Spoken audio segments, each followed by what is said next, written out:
маанилүү болгон бир дуа бар. Бул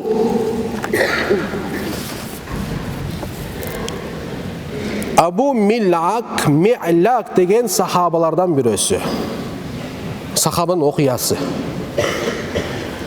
Бул сахаба өзү азыркы тил менен бизнесмен болгон.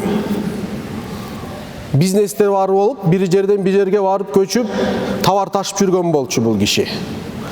Анан бир күнү бир урууга душар болот дагы, уруу анан айтат: "Мен сени өлтүрөм" дейт. Тиги айтат: "Эй, мал мүлк калайсың? Бардыгын ал" дейт. "Жок" дейт, "Мен сенин жаныңды алам" дейт да ошол жерде. Жаныңды алам деген учурда тиги айтат: "Мага уруксат бер анда. Мен 4 рекет намаз окуйын" дейт. "Оку калышынчы" дейт. 4 рекет намазын окуйсуң, 2 рекет намаз окуйсуң. Оку. Колуна түшкөндөн кийин коркпойт тиги, баары бир качпайт эч жерге.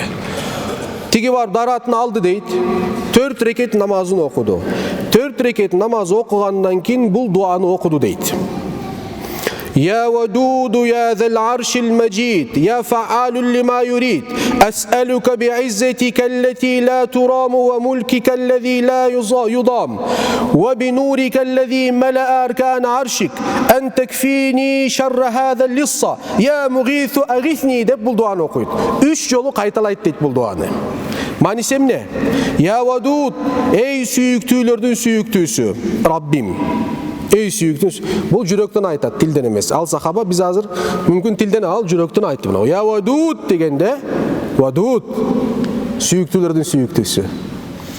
Я зал аршил маджид, эй улуу арштын ээси Аллах. Я фаалун лима юрид, эй калаган нерсесин иш жүзөгө ашыруучу Аллах.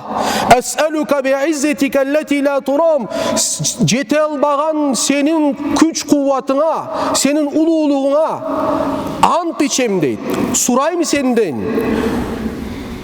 Ва мулкика аллази ла юдам, эч качан жок болбой турган мулкуң бар.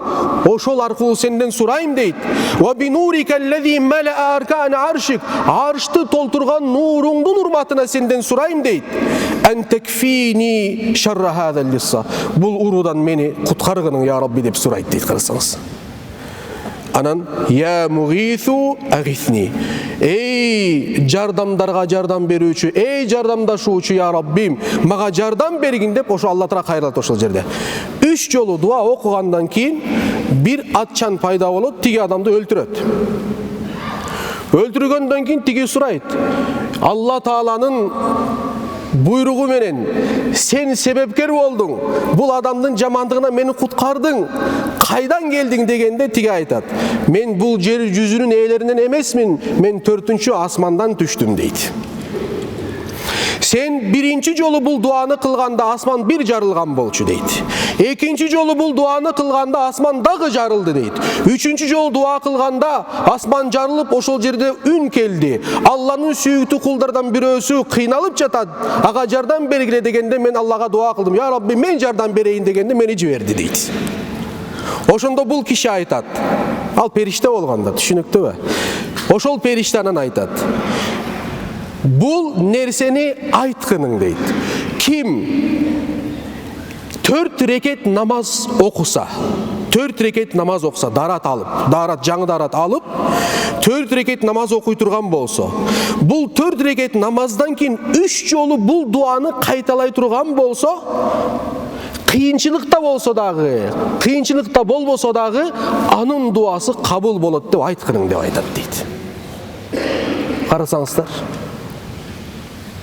ошон үчүн бекер айтылбайт. Момундун куралы бул эмне? Дуа. Биз ошондой бир абалга келиш керекпиз, руханий абалыбыз ошондой болуш керек туугандар. Колубузду ачкан учурда асман жарыла турган деңгээлде болуш керекпиз. Ошол жерде периштелер талаш керек, мен жардам берем, мен барам деп. Канчалык деңгээлде Алла Тааладан алыс боло турган болсоң, оозуңдан том сөздөр түшсүн дуа иретинде, бир да тамган Алла Тааланын даргөйүндө кабыл болбойт.